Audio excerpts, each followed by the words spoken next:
ও শাহজাহান করিয়েছে। ভোলাবাবু তার স্টেটমেন্ট দেখছিলাম, তিনি জানেন না, তিনি স্বীকার। ভোলাবাবু মানে আমি ওনার পলিটিক্যাল আইডেন্টিটি যদি বলি, উনি তৃণমূলের সাথেই আছেন, মানে সক্রিয় না হলেও সমর্থক। কিন্তু ভোলা এটা শাহজাহান করিয়েছে, এই জন্য এই মামলা পশ্চিমবঙ্গের বাইরে নিয়ে যাওয়া উচিত।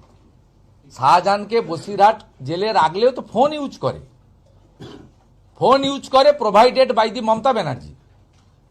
ফোন ইউজ করে প্রত্যেকটা ভিতরে থাকা লোক, জীবন সাহা জেলের ভিতর থেকে ফোন করে বলছে যে 50,000 টাকা দিয়ে যান, আমি তো অ্যাকাউন্ট নম্বর দিয়েছি, টাকা ট্রান্সফার 15,50,000 50,000 ইমিডিয়েট, তার সংসার চলছিল না, দিয়ে যান।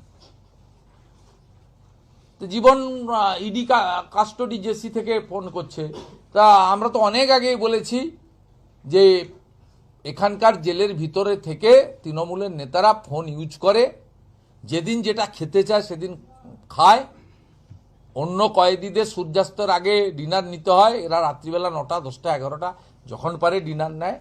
এবং যত রকম ছবি আছে দেখতে পায়, স্মার্টফোনও এদের হাতে দেওয়া আছে, যা যা চায় সব কিছু চায়। তারপরে অনেক দিন জেলে হলে, মনটা খারাপ হলে ওদের পিজির উডবান ওয়ার্ডে রাখা হয়। পিজির উডবান ওয়ার্ডেও যদি মন খারাপ হয়ে যায় তাহলে ওদেরকে প্রাইভেট নার্সিংহোমে হসপিটালে নিয়ে যায়, যেমন পার্থকে নিয়ে গেছিল রবীন্দ্রনাথ টেগোর না কি হসপিটাল আছে, আর.এন. টেগোর, সেই একই ব্যাপার নিয়ে যায়। অতএব এখানে এই রাজ্যে এই কারণে সিবিআইকে আমি ধন্যবাদ দেব যে পোস্টপল ভায়োলেন্সের 18টা মামলা তারা সুপ্রিম কোর্টে গেছে পশ্চিমবঙ্গের বাইরে নিয়ে যাওয়ার জন্য। অনেক পরে সিবিআইয়ের কিছুটা হলেও ঘুম ভেঙেছে। 18টা মামলা পোস্টপল ভায়োলেন্সের সুপ্রিম কোর্টে রেখেছে। কবে উঠবে সুপ্রিম কোর্ট কি করবে, ইটস নট মাই সাবজেক্ট। তো as per media reporting, as per cause list দেখেছি আমি যে 18টা পোস্টপল ভায়োলেন্সের মামলা সিবিআই দিয়েছে। অনেক দেরিতে ঘুম ভেঙেছে, 4 বছর পরে ঘুম ভেঙেছে। এটা আমি এভরিডে বলি, প্রত্যেক দিন বলি, আমার কাছে স্পেসিফিক ইনফরমেশনের ভিত্তিতে বলি। জেলের সুপাররা, জেলের পুলিশের লোকেরা, তারাও সবাই খারাপ নয়। তারা বেরিয়ে এসে অন্য ফোন থেকে আমাকে জানান যে দাদা ফোন ইউজ করছে, স্যার ফোন ইউজ করছে, ওখানে ফোন পাল্টে দেওয়া হচ্ছে, ফোন ওখান থেকেই রিমোট কন্ট্রোল করছে। দে আর নোটোরিয়াস ক্রিমিনাল। শাহজাহানকে পশ্চিমবঙ্গের জেলে রাখলে ভোলা ঘোষরা যে কোনো দিন মারা যাবে। আজকে তার ছেলে গেছে শুনেছি আমি, সত্যি মিথ্যা জানি না, ড্রাইভার গেছে শুনেছি আমি। আজকে ভোলাবাবুও যাবেন।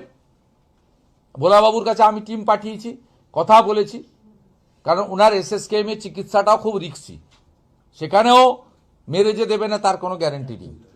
তাকে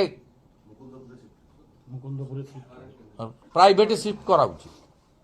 এদের বিশ্বাস করা যায় না। এরা এই যে পিসিএন্ড ভাইপো কোম্পানি, এরা এত পাওয়ার হ্যাঙ্কারিং, এরা যা খুশি করতে পারে, যা খুশি করতে পারে ক্ষমতার জন্য।